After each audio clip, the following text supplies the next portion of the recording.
Bab 114. Pura-pura bodoh. Subscribe dulu bosku. Jangan pelit dong. By Uji Sades. Rika tampak mengangkat tangan dan menggerincingkan gelang-gelang tebal yang ada di tangannya.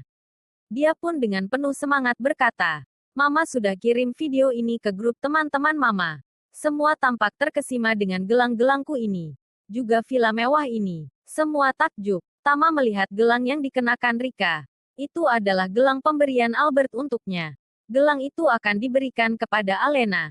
Tapi kenapa sekarang ada di tangan ibu mertuanya? Rumah keluarga Aresta. Andre tiba di halaman depan. Tengah melaporkan kepada ayahnya tentang apa yang dikatakan oleh Monica. Setelah bercerita, dia tampak ragu-ragu sejenak sebelum akhirnya kembali bersuara. Pa, apakah Om Aldi sedang diperdaya? Mana mungkin villa semahal itu diberikan secara cuma-cuma kepada Tamasi sampah itu? Bahkan aku belum pernah semalam pun tidur di sana. Coba ayah tanyakan dan bujuk agar ditarik kembali. Cipta yang sedang duduk di kursi pun Tama PK berpikir serius. Kakaknya memberikan villa itu kepada Tama. Dia pun segera menelepon Aldi untuk mengkonfirmasinya. Di dalam hatinya, tentu dia berharap itu tidak benar. Hutang budi adalah alasan Aldi memberikan villa itu kepada Tama. Dia juga tidak bisa menerima alasan ini. Baginya, Aldi selama ini tergolong orang yang sangat pelit.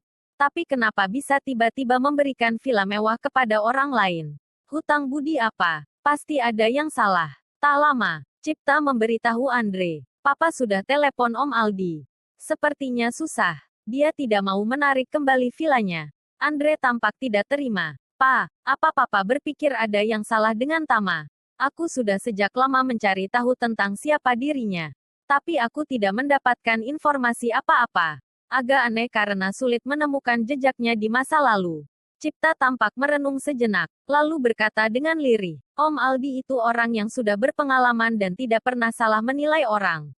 Kalau dia menyanjung Tama, pasti ada alasan yang kuat. Untuk sementara jangan buat masalah dulu dengan Tama. Papa nanti malam akan coba tanya ke Om Aldi. Ada apa ini sebenarnya? Baik, Pa, jawab Andre singkat. Di tempat lain, Glenn, Diana dan kedua anaknya tengah mencoba untuk mempengaruhi Neni, wanita paling berkuasa di keluarga Haris. Tentang villa mewah itu, Monica membuka percakapan. Nek, entah apa yang dilakukan oleh Tama. Dia bisa menipu Pak Aldi untuk menyerahkan villa di Evergrande Land. Villa itu senilai ratusan miliar. Dan tadi, tidak ada inisiatif untuk menghormati nenek. Bahkan tadi dia mengusir kami dari villa itu. Menurut nenek, apa tindakannya itu berlebihan? Mendengar itu, sang nenek pun terkejut dan memasang ekspresi tidak suka. Tama, anak itu memang benar-benar tidak bisa diatur, Lia. Ma, dia memang tidak tahu diri. Tidak tahu terima kasih. Glenn menimpali. Dia adalah menantu dari keluarga Haris. Harusnya dia tahu, jika ada sesuatu yang baik, maka Mama harus mengetahui dan ikut menikmatinya lebih dulu. Sementara villa Mama ini sudah terlalu tua, dan jauh berbeda dengan villa mewahnya dia di sana. Kalau dia menghormati Mama sebagai neneknya, mestinya dia mengundang Mama ke sana dan memprioritaskan villa itu untuk Mama lebih dulu. Mendengar itu, mata Neni tiba-tiba bersinar. Villa keluarga Haris ini telah dihuni puluhan tahun. Meski terlihat besar, tapi ini adalah properti lama yang sudah berumur. Belum lagi, lokasi villa ini juga sangat tidak strategis. Jika dijual, maka villa ini mungkin akan dihargai maksimal 40 miliar.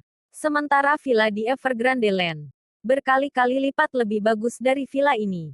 Neni pun tampak tertarik untuk memiliki villa di sana. Tapi tidak ada uang untuk membelinya. Tapi setelah mendengar bahwa Tama memiliki villa itu, dan setelah dikompori oleh Monica dan Glenn, tiba-tiba dia menemukan cara untuk memiliki villa itu. Dia berpikir bahwa villa itu harus dinikmati olehnya terlebih dahulu. Sebagai anggota keluarga Haris paling senior, dan yang paling berkuasa di keluarga Haris. Yang saat Neni tengah membayangkan tinggal di villa Evergrande Land. Tiba-tiba Glenn mengelus jemari ibunya itu. Ma, aku berencana untuk mengirim orang ke Surabaya. Meminta keluarga Hadijaya untuk datang kemari. Kami akan menjodohkan Nanda dengan Arkan. Menurut Mama bagaimana? Nanda, Neni menghela nafas sejenak. Terakhir kali mereka bertemu, Arkan meninggalkan Nanda sendirian dan Arkan kabur begitu saja. Aku tidak yakin Nanda akan memaafkan Arkan. Glenn menyela. Menurut aku, itu adalah hal kecil antara anak kecil. Sementara ini adalah urusan besar antara dua keluarga besar. Meski keluarga Haris ini tidak semasyhur keluarga Hadijaya, tapi dengan bekerja sama, akan banyak pencapaian-pencapaian yang bisa menguntungkan dua keluarga besar ini. Mereka kemungkinan besar akan menyetujui perjodohan ini. Neni berpikir sejenak lalu tampak mengangguk. Ya sudah, coba kamu undang dulu. Kita lihat apakah keluarga Hadijaya tertarik untuk datang ke Jakarta. Baik, Ma, Glenn menjawab dengan penuh semangat. Ma, keluarga Hadijaya adalah keluarga kaya raya. Kalau kita tidak punya villa yang layak, kita akan malu menyambut mereka. Rencana ini tidak akan berhasil. Apa kita tidak sebaiknya mengambil alih villa dari tangan Tama? Barangkali saat datang ke villa itu, maka keluarga Hadijaya akan senang dan memandang tinggi keluarga Haris kita. Menurut Mama, Neni pun mengangguk-angguk sendiri mendengar provokasi itu. Dengan tinggal di villa mewah itu, wajah keluarga Haris juga otomatis akan terangkat.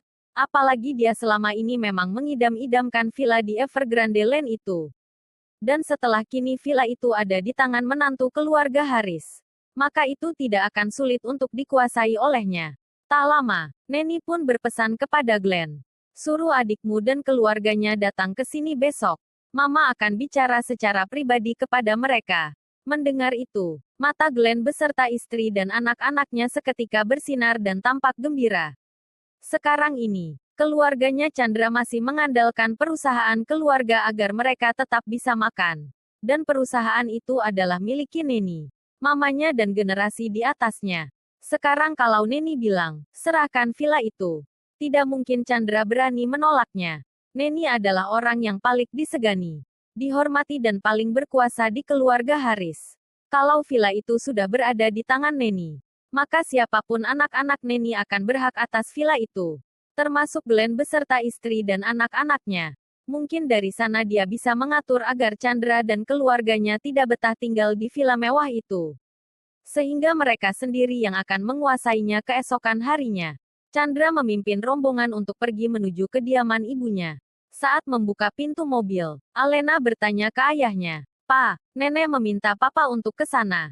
Ada urusan penting apa? Entahlah. Nanti Papa ceritakan. Om kamu juga akan datang nanti," kata Chandra kepada putrinya. Tama menyadari sesuatu yang tidak baik.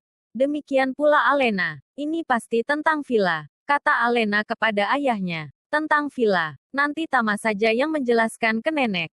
Chandra tampak terburu-buru dan langsung masuk ke mobil. Tama duduk di depan untuk mengemudi.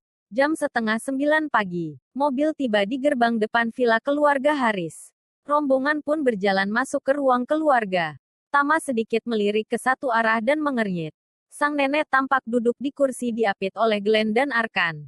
Selain mereka, rupanya di sana juga sudah ada kerabat-kerabat keluarga Haris baik yang lebih tua maupun muda.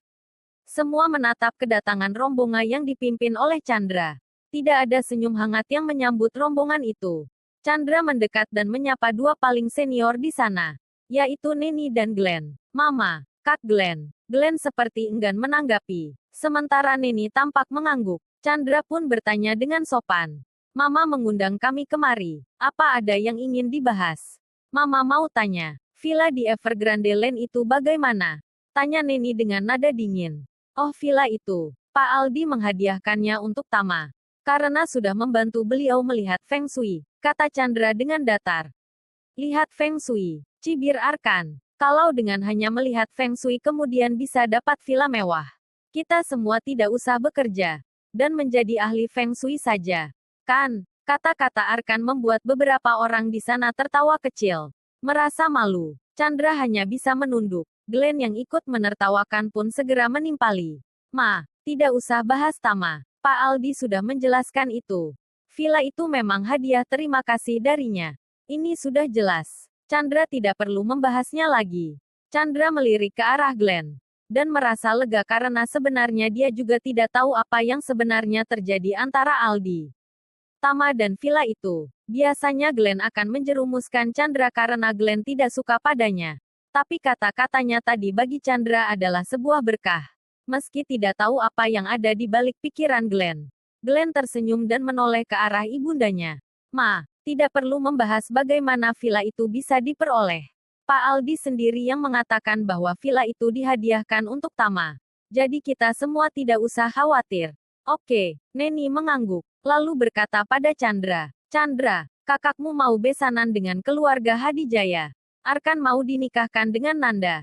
Bagaimana menurutmu? Oh, itu tentu saja baik. Chandra tersenyum gembira mendengar berita itu. Keluarga Hadijaya adalah keluarga yang masyhur. Apabila kakak mau besanan dengan keluarga Hadijaya, itu akan mengangkat nama keluarga Haris juga, kata Chandra penuh semangat.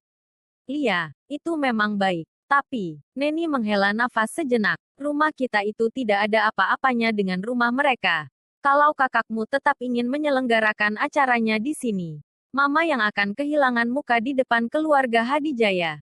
Ma, terus terang, menurut saya, wajar kalau Nanda memandang rendah Arkan, kata Chandra. Mendengar itu, Arkan tersulut emosinya. Om, maksud Om apa bicara begitu? Menyadari ada yang salah, Chandra pun bergegas meluruskan.